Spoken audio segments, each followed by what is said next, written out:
What's up, guys? It's a pleasure to greet you again. Thank you very much for playing this video. We're going to install some TPMS sensors. These are sensors for our tires. There are 4 sensors. Okay. Well, if your vehicle doesn't have this feature like many modern cars that show us a flat tire, well, you're going to be very interested in this video, seriously, because we're going to be able to monitor the 4 tires of our vehicle. It's going to show us which tire is flat compared to your vehicle, if it does have the sensor. It shows us when we need air or a tire, but it doesn't tell us which of the 4 tires. These sensors will tell us which of the 4 tires is flat. That way we'll know specifically which tire, or if not, we should just put air in it. That's why I love this system. I had already installed similar sensors, but I love this one because we're going to be able to install it here in our vehicle's cigarette lighter or in the cigarette lighter. And it also has a section like this so we can charge our cell phone. So we're not going to lose this feature, but I find it very practical to have it inside our vehicle. So, let's start with the unboxing. As you know, I'll always leave the links in the description of the video and in a pinned comment in case you want to check it out. Now, let's start with the unboxing and then its installation, which will be very easy. Everyone is welcome. Very good. Now we're going to quickly start with the unboxing.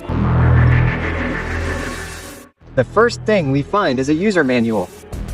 It's a quick little guide on how to do the installation.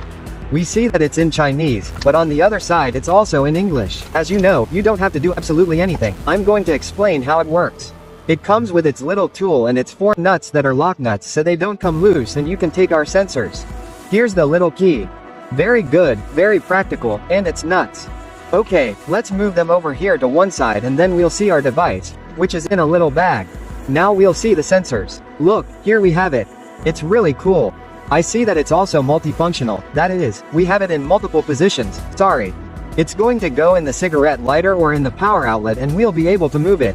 Well, as I was telling you, it comes with a USB port to charge our cell phone or any other device. It comes with this little screen cover. We'll remove it right away. The little screen may look a little small, but I think it's more than enough to monitor the sensors. It includes 2 buttons. Okay, to be able to manipulate it. Very good, to see the different functions. Now we'll see it, and now we're going to see the sensors. The first one tells us in English R, which is RAR, that is, it's for the right rear tire. And the next one is RAR. Left, that is, rear on the left side. The next one tells us Florida is front left. And the last one tells us front right, right. Well, these have a small battery. I'll leave the measurement here, I don't remember it at the moment. I'm going to open one and leave a photo for you to see somewhere. Well, that's how it works. I honestly don't know if it's via Bluetooth connection like the others I've already installed. It seems to me that it's not. This one uses the Rift radio signal, as they call it. It creates a link. It's supposed to come pre-configured, but now we're going to see how the sensors are configured. In case one doesn't work for you, they can also be paired, so to speak, as they're called, through the menu. Okay, here we have it. Now let's install each sensor. It's really easy, seriously, how to do it.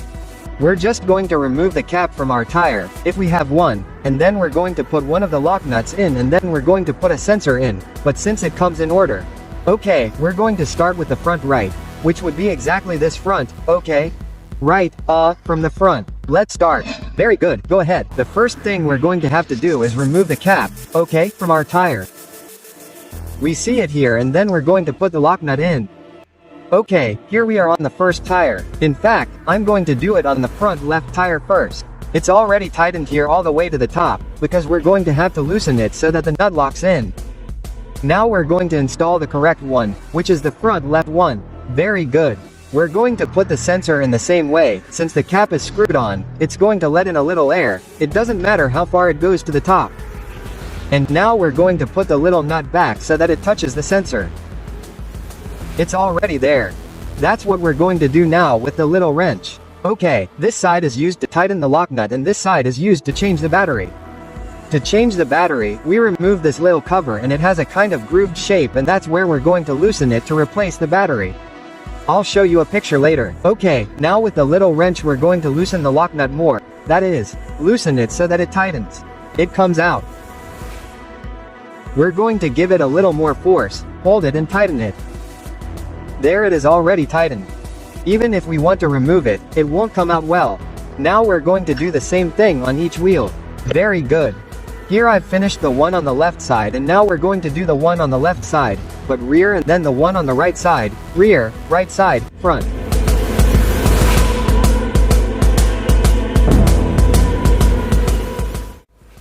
Very good, now we have the 4 sensors installed. Now let's go inside our vehicle to see how it works. Okay, now we're inside the vehicle. Here we have the device, which has 2 buttons. I have it upside down. For example, the first button indicates set, which is to enter settings, and the next button is the plus symbol. Okay. The plus symbol allows us to increase the brightness each time we press it once. A short click to decrease or increase the brightness, and also to accept the settings that we are moving in the set button, in the settings. Well, let's put it right here where the device goes in our cigarette lighter. I don't know if that's all the brightness with the plus symbol. For example, I'm going to press the plus button. There we see that it decreases. I think that's the minimum, right? That's the minimum. We press it again. That's the maximum lighting. Okay, now we see that in automatic mode it has already detected the front tire with 31 pounds. This car has 17 tires, 17 rims, and it should read 35. In other words, I have a low tire, although it doesn't show it on the dashboard yet until it has, I think, less than 30 pounds, but anyway, here it already tells me from the outset that I have a low tire. Now we're going to press and hold the set button. Okay, now we're going to go into the settings. For example, we're there in PCI and we're going to press it again. It changes to Fahrenheit. For example, here in Mexico, the specifications are not in Celsius. We change it. There we have it in Celsius. We change it again. Okay, here we're going to be able to change the PCI option, which in Mexico is PCI, but we're going to be able to change it to barometer. But here in Mexico we use them in PCI. Very good. Well, here we can configure each wheel so that it shows us the desired pressure that we want. Okay. Okay, by default it already sets it for you. It will alert you when that tire reaches so many pounds of pressure. Okay, I think it supports up to 100 pounds of pressure, right? Well, I went overboard. I want it to alert me when it has less than 30 pounds. 30 pounds, well, I left it at 33, but anyway, that way we can switch between each tire. Okay, now we go back, hold it down, and well, it still doesn't detect the other wheels, it's scanning them. Let's wait a few seconds. If it doesn't detect them, well, we're going to have to remove a sensor one by one until it detects all 4 wheels. I see it's taking a while. Now let's remove a sensor. Okay, I've already loosened all the lock nuts on the 4 tires. No need to remove everything, just loosen it and put it back on. Now we're going to tighten the lock nuts. Now let's see if it shows us. Okay, now we're inside the vehicle and we see that it does indeed show 34 pounds. Okay, now that's what we have to do. It also showed the left rear side. Very good. Now we're going to remove the sensor from the rear tire, which is the one that's pulsating because it's not registering it. Let's do it. We'll loosen it in the same way and then put it back. We're going to put an alert there. Very good, it's already registering all the tires. I see that the right front tire is lacking air, something that my vehicle's dashboard doesn't show me. It's very, very effective. It's very cool. In fact, I see that 3 tires are already lacking air. They have to be at 35 pounds. In fact, all 4, you'll see the left front tire is at 35. Very good, now we're going to simulate. As you heard just now, this is a video. We're going to simulate that we have a flat tire, so we're going to loosen a sensor. We're going to loosen this one that I have here shorted. There it is loose. And there it doesn't continue, they detect it and that's when it gives us the alert. Okay, a flat tire or a low tire, we tighten it again.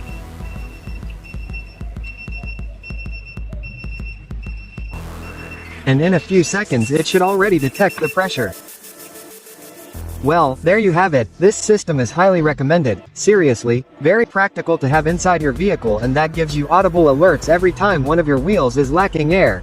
Well, that's it for the video. I hope you liked it and stayed until the end. If you did, you know what to do. Give it a thumbs up, subscribe, do everything the YouTubers say, and see you now, gang, until next time, thanks, seriously.